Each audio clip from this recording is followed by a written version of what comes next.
예, 반갑습니다. 관광자원 해설 첫 번째 시간입니다. 자, 날짜가 얼마 안 남았으니까 열심히 하십시다.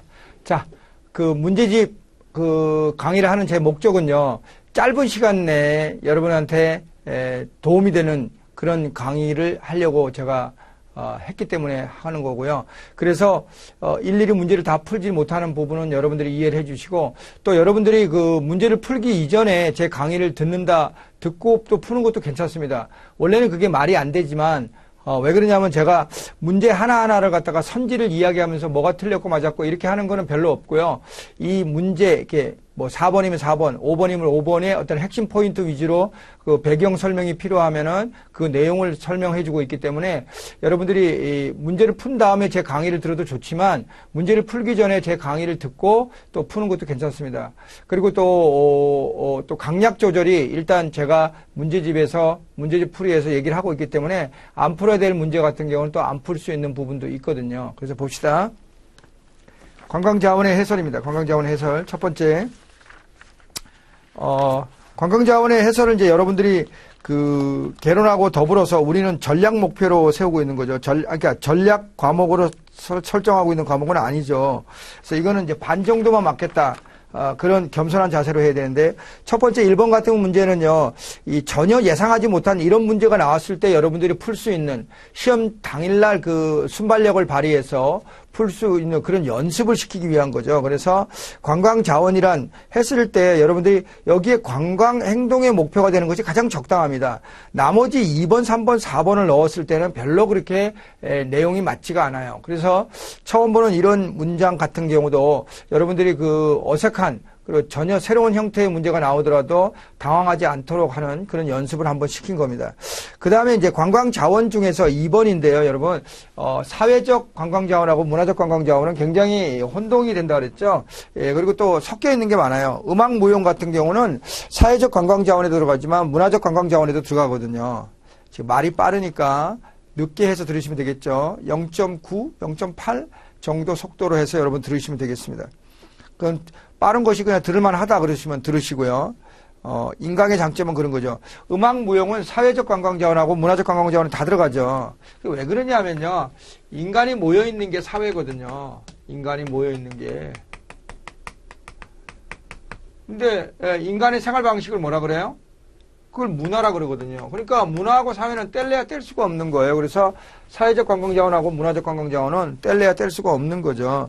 그래서 음악 무용 같은 것이 사회적 문화적 관광자원 다 들어갑니다. 3번 같은 경우는 제가 뭐 때문에 이런 걸 문제를 만들었냐면요, 이 여행하고 비슷한 개념의 이 그 유사 개념을 설명을 한 건데, 여기서 그 많은 종류가 나오기 때문에 여러분들이 어렵잖아요. 그래서 어떤 측면에서 공통점을 뽑아서 공부를 하면 좋으냐. 우선 그 단기간, 짧은 거리, 먼 거리, 장거리, 그것을 기준으로 해서 나눴을 때, 그 해설에 보면 관광의 유사 개념에 먼 거리는 트래블, 그죠? 그 다음에 보이아지도 마찬가지예요. 셋째 줄에 장거리 배 및 항공여행. 그리고 트램프가 장거리 도보 걷는 유행이죠. 트램프가 밟다라는 뜻이거든요. 그래서 장거리 도보 여행이고요. 그러나 어찌됐든 먼 거리, 장거리라는 측면에 공통점이 있고, 이 트립하고 전트, 산책이라고 되어 있죠. 소풍 등 짧은 여행. 이런 것들은 트립이나 전트 이런 것들은 단거리 여행이라고 할 수 있죠. 그래서 그런 측면에서 한번 비교를 하시고요. 관광 김열규가, 여기 보세요. 김열규가 누굽니까? 김열규가 설악산에 단풍을 보러 관광버스 타고 왔어요.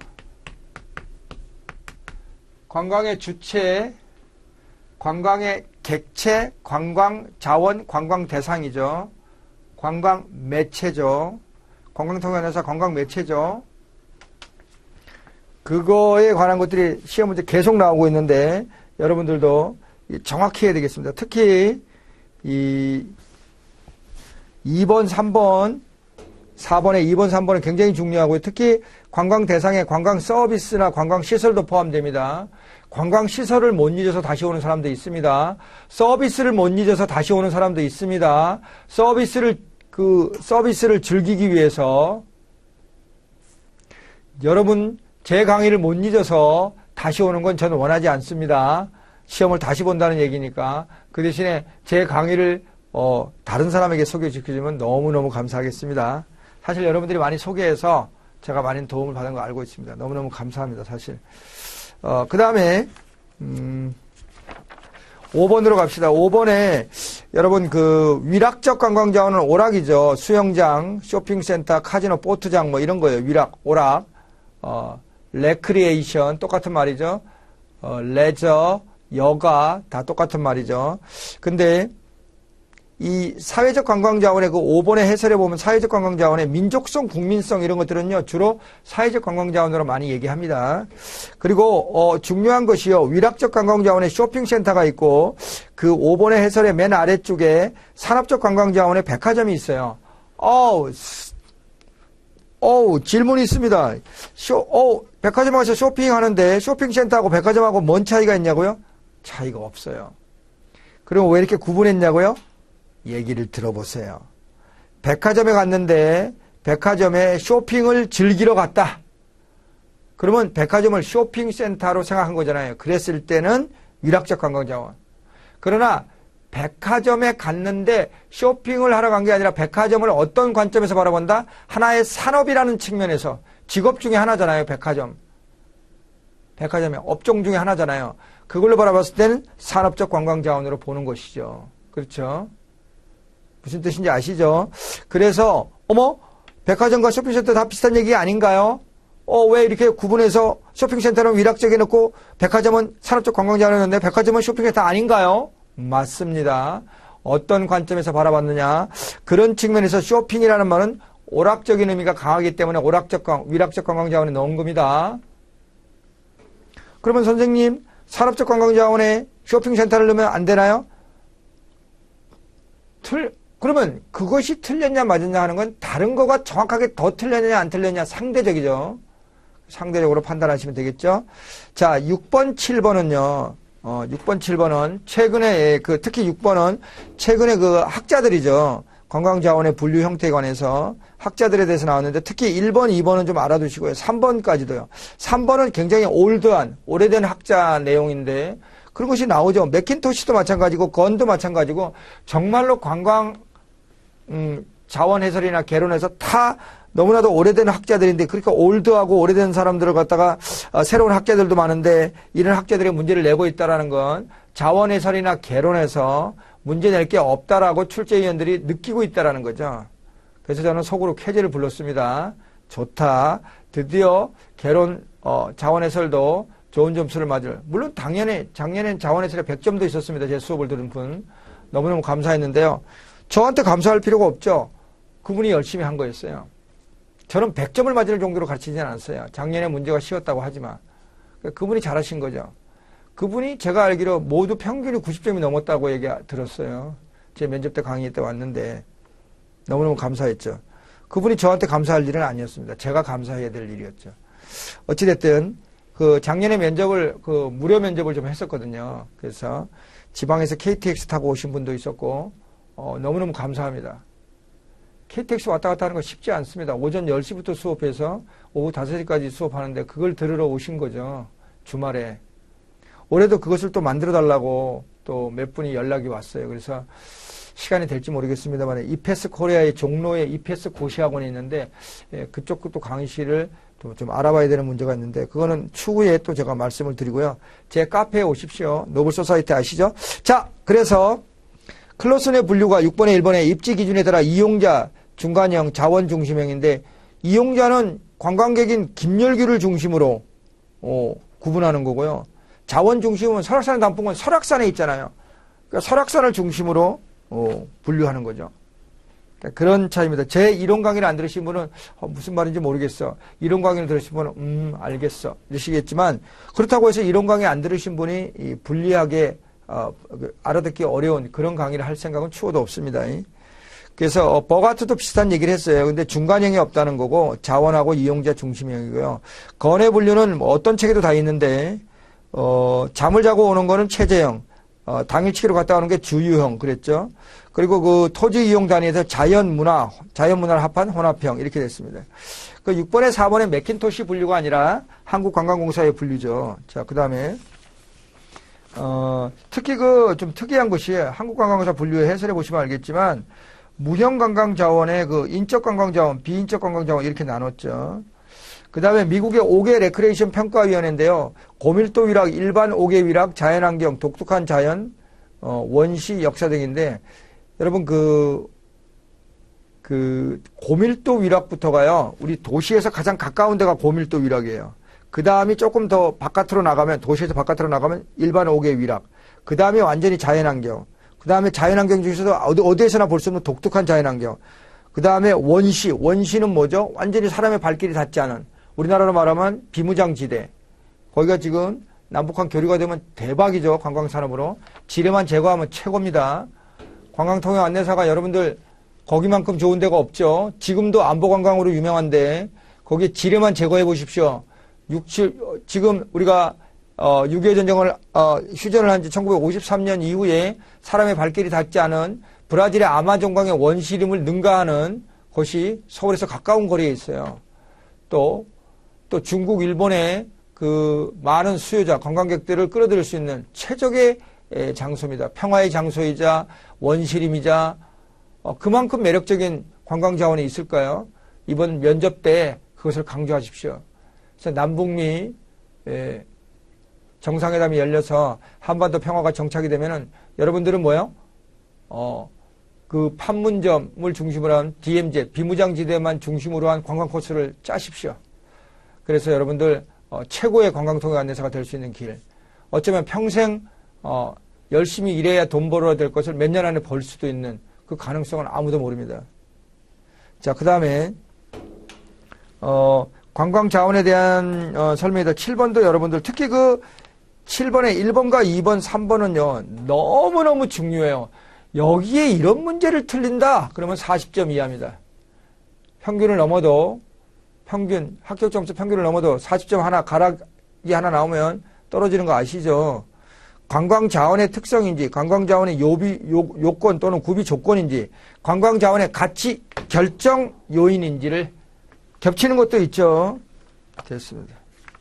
그 다음에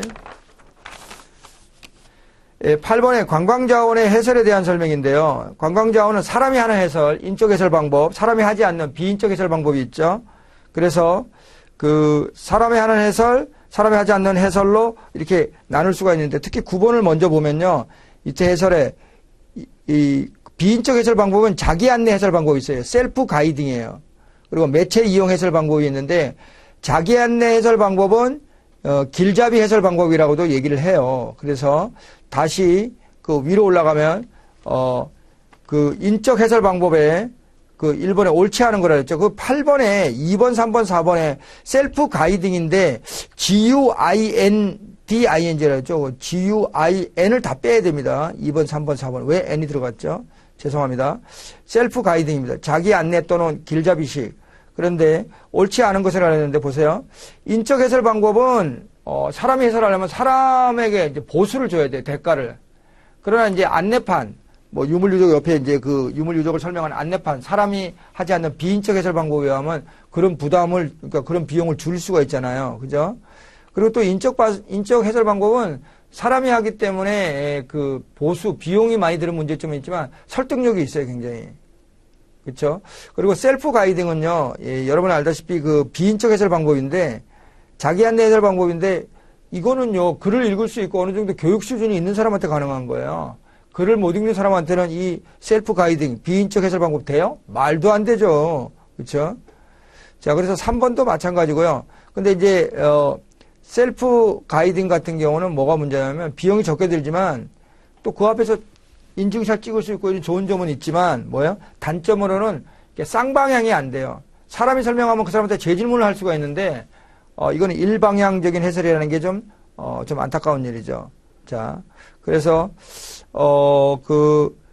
그리고 또 이 비인적 해설 방법에 자기 안내 해설 방법 말고 매체 이용 해설 방법이 있는데요. 매체 이용 해설 방법의 그 내용들이 그 밑에 해설에 보면 8번의 해설입니다. 매체 이용의 단점은 고장에 대비해서 여분의 기기를 준비하며, 그러니까 어떤 여러분들 이게 뭐 키오크스 같은 거 있죠? 이렇게 터치 스크린을 통해 가지고 그 매체를 이용하는 거잖아요. 그래서 그런 걸 하게 되면 그 기기가 터치 스크린 그것이 고장이 나면은 문제가 심각하죠. 그래서 여분이 있어야 된다는 거죠. 그러니까 정기적인 보수도 필요하고, 그런데 이제 설치도요, 아무데나 다 되는 게 아니거든요. 그래서 설치에 제약이 따를 수도 있고 그런 문제가 있습니다. 그래서 지금 8번 문제, 9번 문제 굉장히 중요합니다. 그래서 그 9번의 해설을 다시 내려가면은 비인적 해설 방법에는 또 단방향 매체와 쌍방향 매체로 나눌 수 있는데, 단방향 매체로는요, 브로슈어로 책자를 나눠주는 경우가 있고, 안내판, 비디오 상영. 쌍방향은 이제 키오크스죠. 조금 전에 말한 대로 터치 스크린을 누르면 이제 또 반응을 하면 또 거기에 또 반응을 하잖아요. 그래서 무인 정보 단말기, 무인 정보 안내서, 가상체험, 그죠? 지금 최근에 그 증강현실, 가상현실, 이런 것들이 이제 관광에 이미 들어온 지 몇 년 됐죠? 그쵸? 그 다음에 이제 그 10번에 관광 안내 해설 기법에 대한 설명으로 틀린 것은 그렇게 나왔죠. 그래서 그 해설에 탐방로 표지판이 있는데, 탐방로, 이렇게 등산 같은 데 가면은 탐방로 표지판이 있잖아요. 그래서 그런 것들은 직접적으로 해설하는 장점은 있는데, 사람들이 거기다 낙서하거나 뭐 그거 갖다가 훼손될 우려가 있다는 게 좀 단점이죠. 그래서 지금 8번, 9번, 10번은요 엄청나게 중요하니까 여러분들이 잘 정리를 하십시오. 그리고 8번의 해설의 그 시뮬레이션 기법하고 멀티미디어 기법이 이해가 나오죠. 멀티미디어 재현 기법의 사례 같은 경우도 여러분들 기본적으로 알아두시기 바랍니다. 특히 8번의 해설 중에 멀티미디어 재현 기법 중에 유관순 기념관의 디오라마인데요. 사람을 이제 축소 모형으로 하고 배경은 그림으로 하거나, 그래가지고 이 디오라마가요, 유럽의 귀족들이 테이블 위에서 전쟁놀이 하는 걸 갖다가 거기서 따온 거예요. 그 모형을 가지고. 그래서 이제 사람의 그 모형을 축소했어요. 사람보다는 좀 작아요. 그래서 유관순 기념관에 가면은 디오라마를 볼 수가 있어요. 여러분, 디오라마 형태로 관광 자원 안내 해설을 하는 것을 볼 수가 있다라는 거죠. 그래서 여러분들이 기본적으로 관광 자원 해설 방법에 인적과 비인적이 있다. 그랬을 때 비인적 방법엔 자기 안내, 셀프 가이딩 또는 길잡이식 자기 안내 해설 방법이 있고, 매체 이용 해설 방법이 있다는 것도 잊지 마십시오.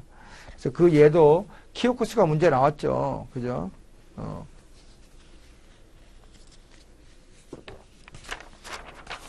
여러분, 가상현실은 뭐고 증강현실은 뭐예요? 가상현실은 게임 우리가 스마트폰으로 게임 하잖아요. 그 현실에 없는 거죠. 증강현실은 현실의 세계에 가상의 세계를 짬뽕한 거죠. 그죠? 포켓몬고. 그 다음에 자연적 관광자원 합시다. 자, 위치와 관련 있는 거, 이거는요, 여러분들 그 관계적 위치는 늘 변하는 위치예요. 그래서 그 1번은 수리적 위치를 관계적 위치라 해서 틀렸죠. 옛날에는 우리가 힘없는 나라였는데 요즘은 그래도 세계 수출 12, 3위에 해당되잖아요. 세계에서. 그래서 우리가 이제 목소리가 높아지고 있고 나름대로의 우리가 위치를 차지하고 있기 때문에 관계적 위치는, 옛날의 관계적 위치는 육교적인 위치였어요. 밟고 지나가는, 밟히는 위치였거든요. 육교처럼. 근데 이제는 그렇지는 않죠. 수리적 위치가 그 일본의 북위 33도 숫자로 나타내는 게 관계적 위치가 아니라 수리적 위치입니다. 그리고 대륙과 그 바다로 표시되는 위치가 지리적 위치예요. 유라시아 대륙 동쪽 해안에 있다. 이게 지리적 위치죠. 그러니까 지리적, 수리적 위치는 변하지가 않아요. 크게. 옛날이나 지금이나. 그러나 관계적 위치는 변하죠. 그리고 1번에 4번에 우리나라 동서남북의 가장 끄트머리 지역, 끝에 있는 지역 꼭 알아두십시오. 그 다음에 자연공원에는 3가지가 있죠. 국립공원, 도립공원, 군립공원 4가지가 있죠. 지질공원이 있죠. 근데 이번에 국립공원은 환경부 장관이 지정하고, 도립공원, 군립공원은 여러분들 뭐 도급, 군급에 해당되는 사람들이 지정하는 거고, 지질공원은 환경부 장관이 인증합니다. 자, 그 다음에 다음 설명 중 옳지 않은 건데, 우리나라 최대 국립공원은 다도해 해상 국립공원이에요. 가장 넓은 거는. 최초의 국립공원은 여러분 지리산이고요. 육지의 국립공원 중에 가장 넓은 규모의 국립공원은 지리산이에요. 그 다음에 지리산 국립공원에 대해서 여러분들 알아두시고요. 거기에 특히 그 3번은요. 한려해상 국립공원이에요. 여러분들. 여러분들 자원해설이 여러분들 아시겠지만 지도가 안 나와요. 세상에 지도가 안 나오는 자원해설 참 올해도 안 나오겠다고 하지만 모릅니다. 갑자기 올해 그냥 대한민국 지도 딱 갖다 놓고서 물어보면 완전히 박살날 수가 있죠.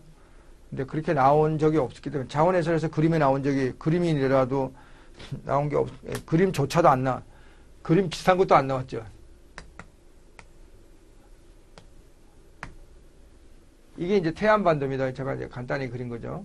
그래서 이런 기본적인 걸, 여기가 한라해상 국립공원이에요.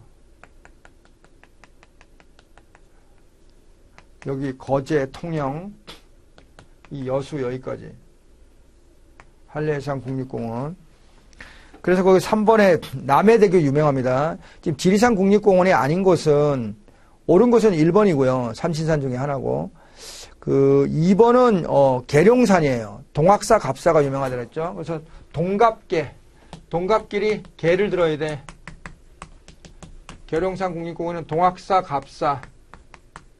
갑사라는 절이 유명하죠. 동학사, 갑사. 3번은, 여수의 오동도, 남해대교, 거제의 해금강, 거제, 통영. 이 거제가 문재인 대통령의 고향이죠. 김영삼 대통령의 고향이기도 하고, 거제에서 대통령 2명이 나왔다는 건 쉽지 않은 일이에요.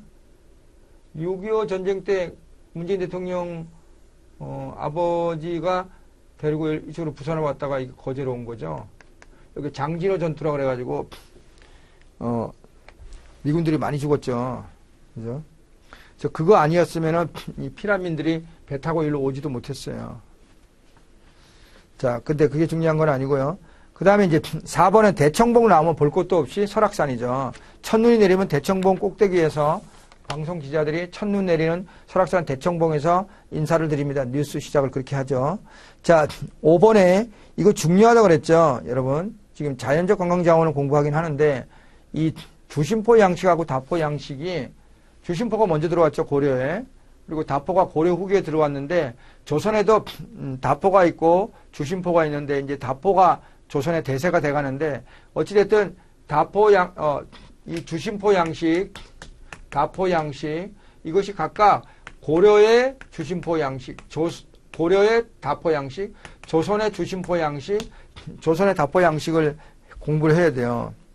그래서 봉정사 극락전 이런 것들은요 고려 후기의 주심포 양식이에요. 부석사 무량수전, 영주 부석사 조사당, 충남 예산 수덕사 대웅전, 그쵸? 그 다음에 고려 후기의 다포 양식으로는 응진전이에요. 응진전은 부처님과 제자들을 모신 그 불교의 건물이죠. 그래서 응진전, 성불사 응진전, 서광사 응진전 이것이 다 모두요 북한에 있어요. 예, 북한에 있기 때문에 갈 수는 없지만 응진전이라는 말이 나오면 고려 후기 다포식이다. 그리고 또 다포식이 하나 더 있어요. 심원사 보광전.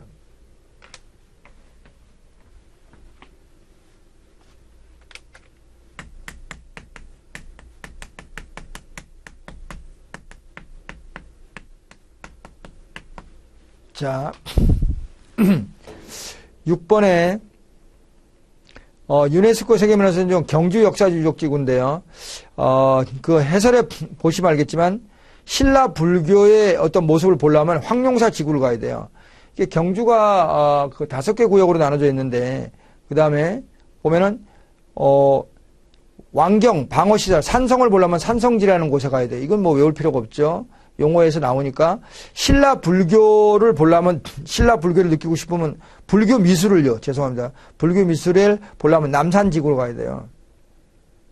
그 다음에 그 신라 천년 왕조 궁궐터는 월성지구로 가야 돼요. 지금 요것도 6개네요. 제가 말씀을 잘못 드렸습니다. 그 다음에 신라 왕비 귀족들의 무덤 이런 대릉원지구 이거는 외울 필요 없어요. 능이 무덤이거든요. 그 다음에 신라 불교의 정수인 황룡사지구. 그래서 제가 5개 맞네요. 요거 죄송합니다. 이거 다시 뺍니다. 아이고 죄송합니다. 제가 그 5개라고 했는데 여기 또 하나가 더 있어서 6개로 했는데 그건 아니네요. 그래서 이게 5개로 나눠져 있는데요. 자, 밑에 봅시다. 경주 역사 유적지구 전체를 통틀어서 52개의 지정문화재가 세계문화유산 지역에 포함되어 있습니다. 그래서 그 경주 지역에 국보하고 보물들이 정말 많은데요. 그 국보는 석굴암, 첨성대, 다보탑, 석가탑, 금간, 성덕대왕 신종 등입니다. 유네스코 세계문화유산으로 지정된 경주 양동마을도 있고요. 석굴암과 불국사, 경주 역사 유적지구 이런 것들이 문화유산하고 관련이 있습니다. 자, 그 다음에 관동팔경에 속하지 않은 거라 했죠. 총삼, 청락, 경죽, 망월. 앞에 글자 따서 총삼, 청락,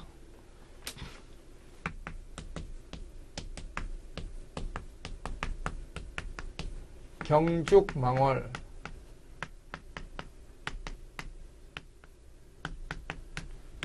앞에 글자만 딴 거죠.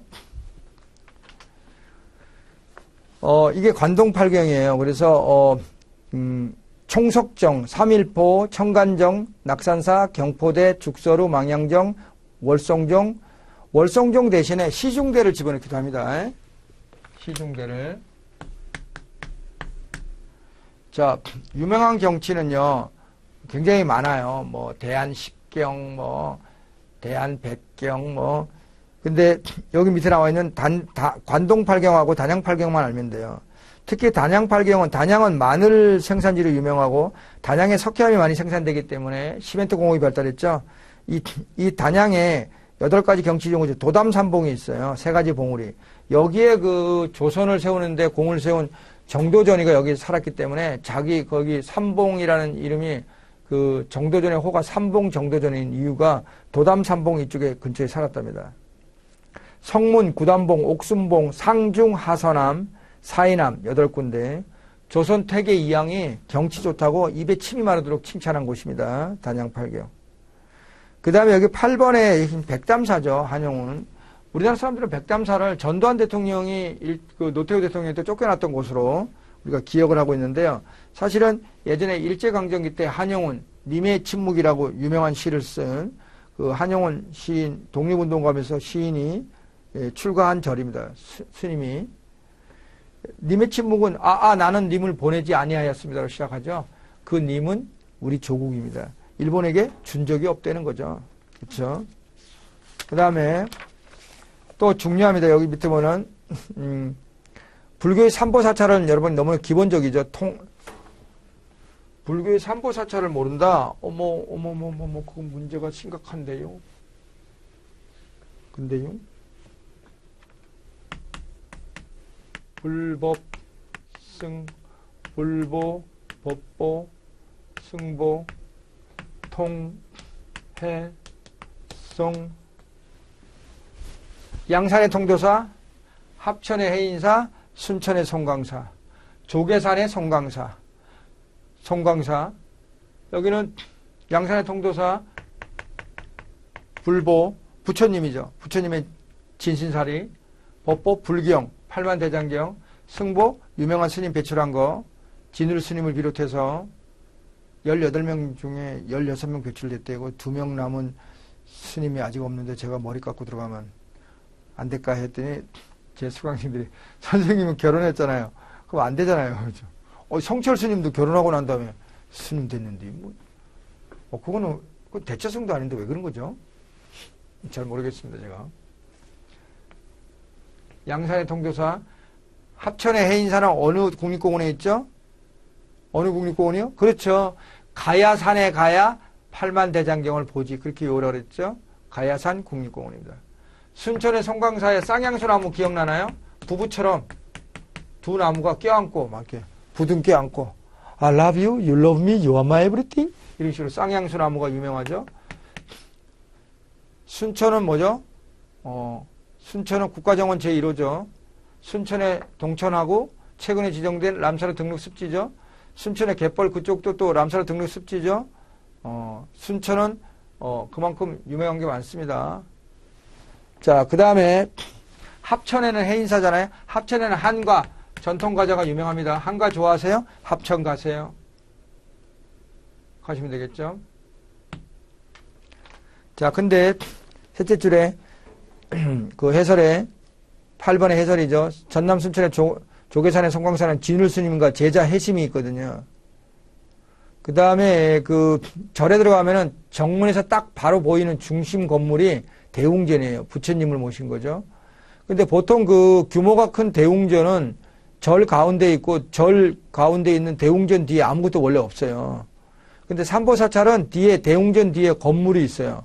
그건 뭐냐면 이 세 가지 보물을 그 대웅전 뒤에 보관하고 있기 때문이죠. 쭉 내려가 보세요. 통도사, 인도의 영축산과 통한다는 절인데 석가모니가 설법한 곳이거든요. 인도의 영축산. 양산의 통도사가 그렇다는 거예요. 대단하죠?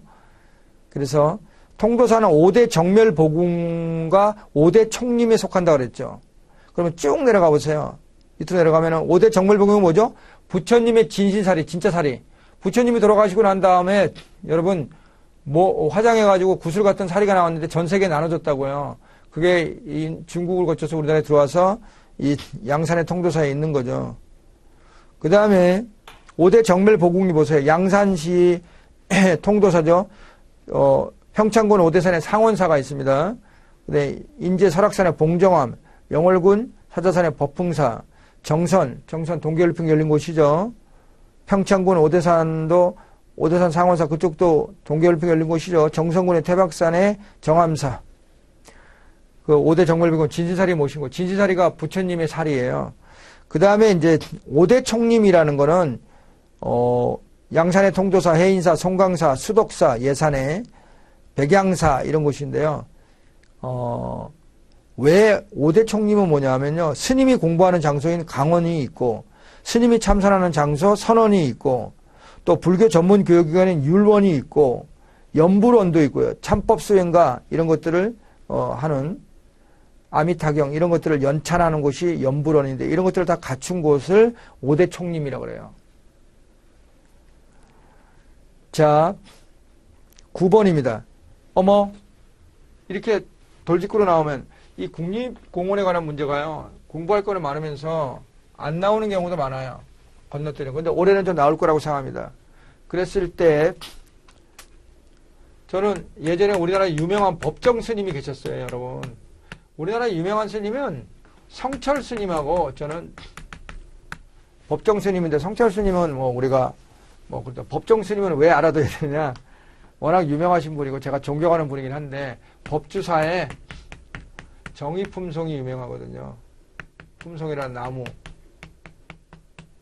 이 세조가 행차를 하는데 그 행차가 하는 게 그 가마가 나무까지 걸렸는데 이 나무가 알아서 들어 올렸다는 거 아니에요. 그래서 이품이라는 높은 벼슬을 준 거잖아요. 법주사. 근데 이거는 속리산 국립공원에 있어요. 법정 스님의 속마음을 알아야 되겠죠? 말도 안 되는 얘기를 했습니다. 속리산 국립공원에 여기 보세요. 여기 태안반도예요. 그 정도는 아시겠죠? 어머, 이쪽에 이제 태안반도가 충청남도, 여기 충청북도, 여기 경기도잖아요. 경기도 여기에 제가 용인에 보니까 제가 살고 있네요. 째려보니까. 근데 여기가 월속계태요. 시계 방향으로 월속계태. 월악산, 속리산, 계룡산, 태안해안 국립공원. 월속계태. 속리산. 꼭 기억하세요. 9번. 10번에 그 제주도 관광지인데요, 여러분. 그 성산일출봉은 이게 제주도 가실 때 동부 쪽에 랜드마크예요. 성산일출봉. 거기에는 성산일출봉 우도가 있어요. 소가 들어놓은 모습에. 거기에는 우도에는 유채꽃, 청보리 이런 거 짱이고요. 섭지코지가 또 가까운 곳에 있는데요. 이것도 유명합니다. 외돌개라고 하는 해안 정원도 있고요. 그 근방에 소 그림으로 유명한 이중섭 화가의 미술관도 있습니다. 이 서귀포의 세속각인데요. 그게 서귀포 세속각은 이제 서귀포란 말은 아니는데요. 이게 검은모래 축제가 유명합니다. 검은모래 축제. 물론 우도에도 검은모래 검멀래 해변이 있죠. 그 다음에 이제 용머리 해안이 서귀포에 있는데요. 그 삼방산이 삼방굴산은 추사 김정희. 이 김정희는 여러분 북한 산비가 진흥황 순수비임을 밝혀낸 사람이고요. 또 이 사람은 그 비석에 새겨진 글씨를 연구하는 금성문의 대가예요. 그래서 북한산 순수비가 진흥황 순수비인 걸 밝혀낸 거죠. 그 다음 이 사람은 세안도라고 하는 그 겨울에도 얼어 죽지 않는 그 나무의 의연함을 그린 세안도라는 그림도 유명하고요.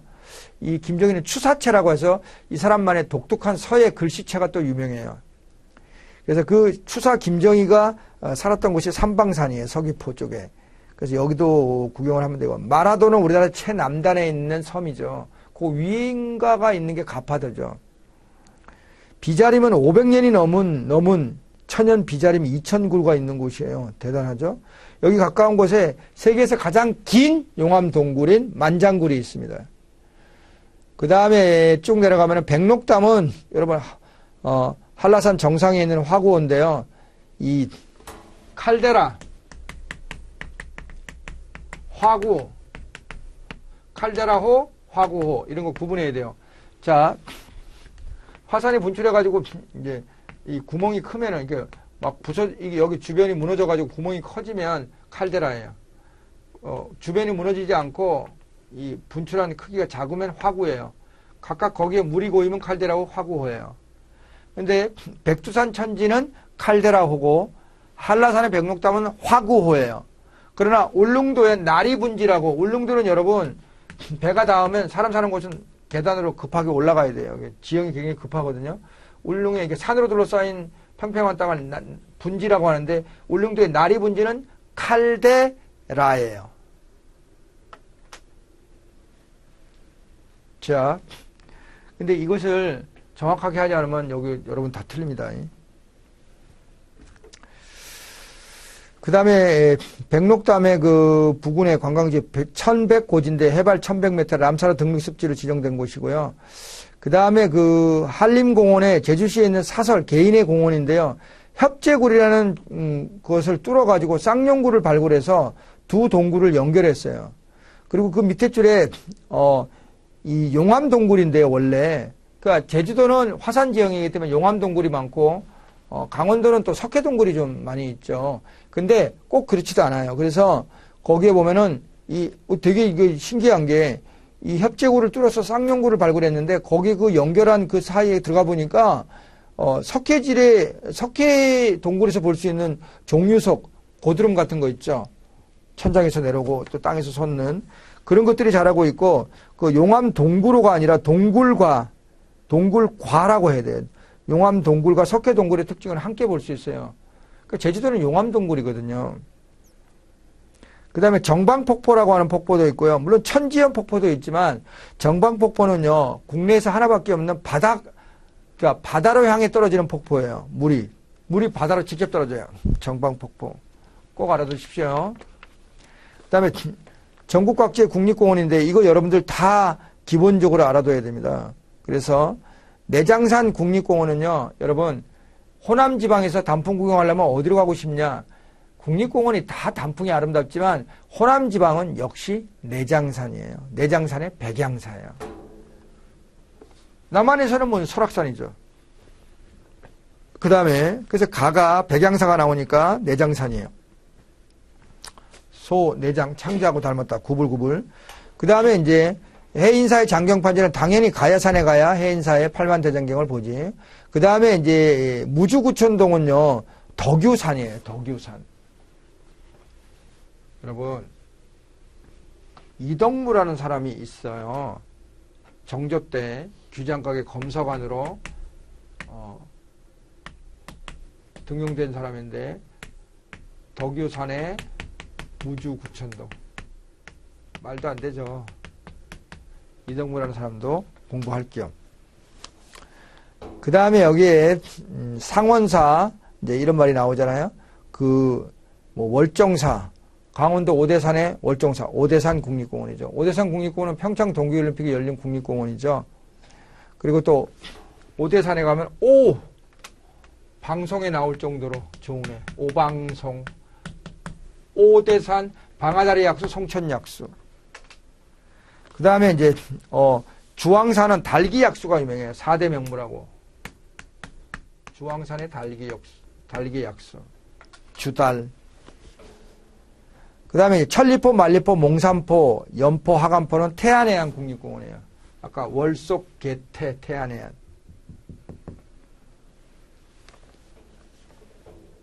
그 다음에 이제 전남에 위치하고 국립공원 중 가장 면적이 넓은 게 다도해 국립공원이죠. 그 홍도, 그죠? 백도, 거문도가 있는데 명사심리해수욕장은요, 완도에 있는데 바닷가의 해변에 모래가 바람이 부딪히면 그 모래하고 바람이 부딪히는 소리가 심리 바깥지, 심리가 4km 바깥까지 들린다는 거 아니에요. 명사심리. 저는 심리에서 저 강의에 대해서 비판하는 분들의 소리까지 다 들리고 있어요. 말도 안 되는 소리 하고 있네요. 그죠? 자, 그 다음에 12번에 A가 북한산 국립공원이고요. 이 B 같은 경우는 치악산, C가 이제 월악산이죠. 그래서 그런 것들을 기본적으로 여러분들 D, E 이걸 공부하시라고 제가 넣어놓은 거예요. 특히 이쪽에 월악산이 있으면 전라남도에서 월출산이 있어요. 여기는 월악산이죠. 월출산이죠.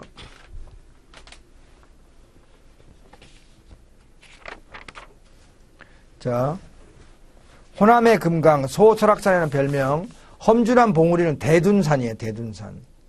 대둔산 도립공원. 순천의 송광사나무와 송광사나무 부둥켜 아는 거, 쌍향소나무가 순천의 조계산의 송광사예요. 2017년 현재 도립공원이 아닌 거. 그래서 근데 여기 해설에 보면요. 도립공원에 대둔산하고 전북에서도 대둔산을 군립공원으로 지정을 했고, 도립공원으로요. 충남에서도 지정을 했는데, 근데 대둔산 자체는 하나니까 하나로 계산을 한 거예요. 그래서 2016년 현재 29개라는데 2018년으로 고쳐도 됩니다. 2018년 현재 29개입니다. 그 다음에 이제 도립공원으로 호남의 금강, 소설악산은 대둔산이고요. 국립공원으로 호남의 작은 금강, 소금강은 월출산입니다. 월출산. 그 해설에 있죠. 14번에 중간쯤에 해설에. 그리고 쭉 내려가면은 강천산이 군립공원으로 처음 지정된 건데요. 맨 아래 14번의 해설에. 예, 거기에 이제 전북 순창이 있죠. 순창 고추장으로 유명하죠. 된장류, 장류. 그리고 이제 이 경북 울진에 여러분 불령계곡하고 덕구온천이 유명해요. 또 울진에 성육을 근처에 불령계곡인데 이게 이제 군립공원이거든요. 불령계곡이 됐죠. 그 다음에 이제 시험 문제가 한 번 딱 비치고 잠시 쉬고 있는데 다시 또 나올 수 있는 가능성이 있는 거죠. 국가지질공원과 유네스코 지질공원인데 이 둘 다 해설해 보시면 알겠지만 4년마다 재평가를 받습니다. 근데 국가지질공원은 환경부 장관이 인증을 해요. 해설해 보시면. 그리고 우리나라 최초의 국가지질공원은 뭐냐면 쭉 내려가면 국가지질공원의 연역과 지정에 제주도, 울릉도, 독도가 국가지질공원으로 최초로 지정됐어요. 동시에 제주도와 울릉도, 독도. 환경부 장관이 인증을 하고요. 자, 이제 쭉 내려가면 맨 아래쪽에 내려가면 청송이 사과로 유명해요. 그 이전에는 청송보호감호소라 그래서 교도소의 이미지가 강한 지역이었거든요. 교도소가 있었는데 그게 이제 사과로 이제 탈바꿈을 했죠. 근데 청송이 국가지질공원으로도 지정이 됐고 작년에는요, 2017년에는 세계지질공원으로도 등재가 됐어요. 그러니까 국가지질공원이자 유네스코 세계지질공원이 된 거죠. 그래서 우리나라는 제주도에 이어서 두 번째로 유네스코 지질공원으로 지정된 곳이 청송이에요. 우리나라 지질공원하고 세계지질공원은 4년마다 재평가 받습니다. 자, 그 다음에 16번에 국가지정문화재와 시점을 넣어야 되겠죠. 시도 지정문화재로 지정되지 아니한 문화재 중에 인정되는 지정문화재는 뭐냐? 문화재 자료예요. 그 해설해 보시면 알겠지만 지정문화재의 종류는 여러분들이 안단 말이에요. 특히 지정문화재에 기념물의 종류가 몇 가지가 있죠. 지정문화재, 국가지정문화재, 사적, 명승, 천연 기념물이 있죠. 그죠? 비지정문화재의 종류는 문화재보호법 또는 시도 조례에 의해서 지정되지 아니한 문화재인데 그런 비지정문화재지만 문화재보호법령에 적용을 받는 문화재가 있어요. 지정은 되지 않았지만 적용을 받는 문화재는 등록문화재, 매장, 일반 동산. 꼭 기억하세요. 천연기념물인 거 아닌 걸 고르는 문제가 나왔는데 참 잔인한 문제였죠. 그래서 17번은 그런 문제인데요. 이팝나무, 조팝나무 같은 게 또 요전에 한번 시험에 나와서 18번 같은 경우도 그냥 가볍게 한번 뭐 체크하시면 되겠습니다. 19번에 이 고개 명칭은 새도 날아서 넘기 힘든 고개다. 조자죠. 세조자에 령이 이 고개령자죠. 그래서 여기 좀 볼까요?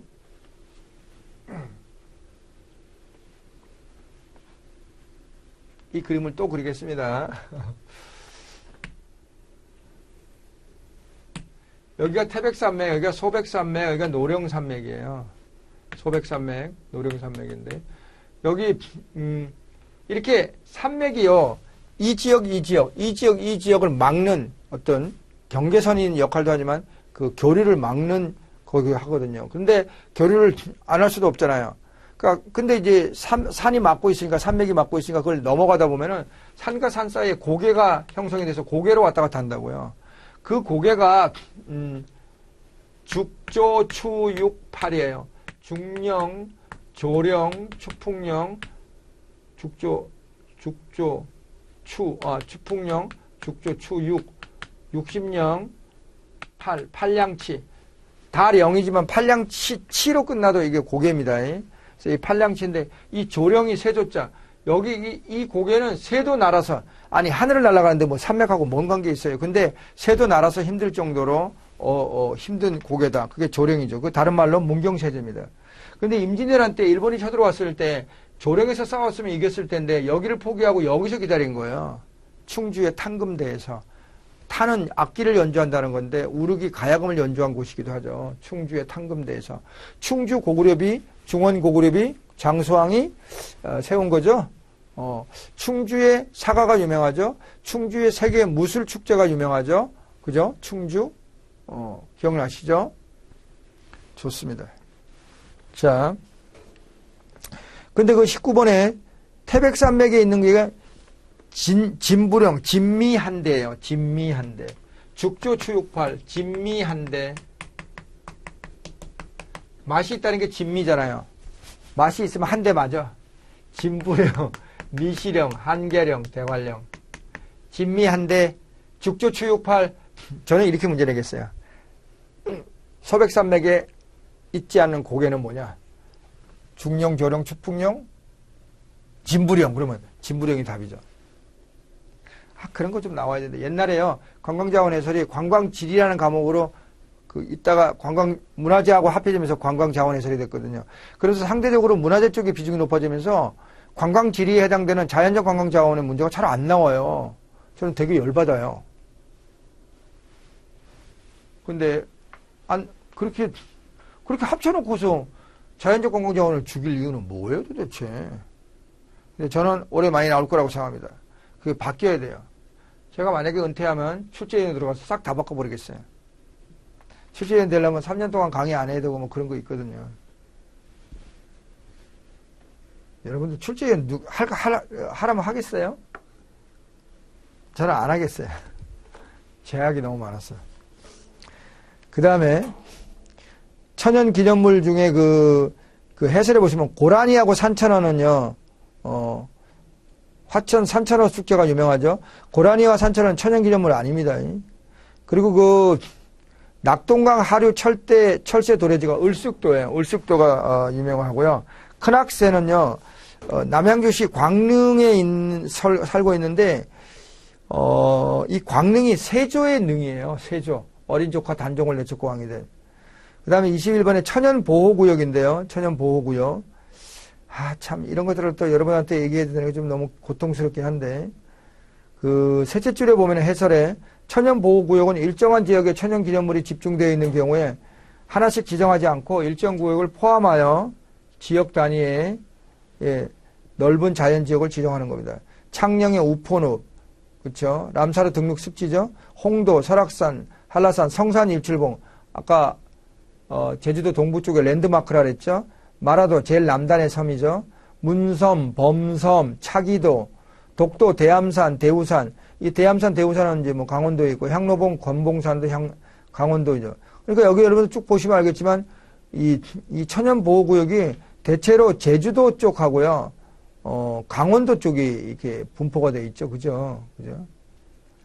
22번에 우리나라 산지의 특징이 아닌 거, 남저북고죠. 남쪽이 낮고 북쪽이 높죠.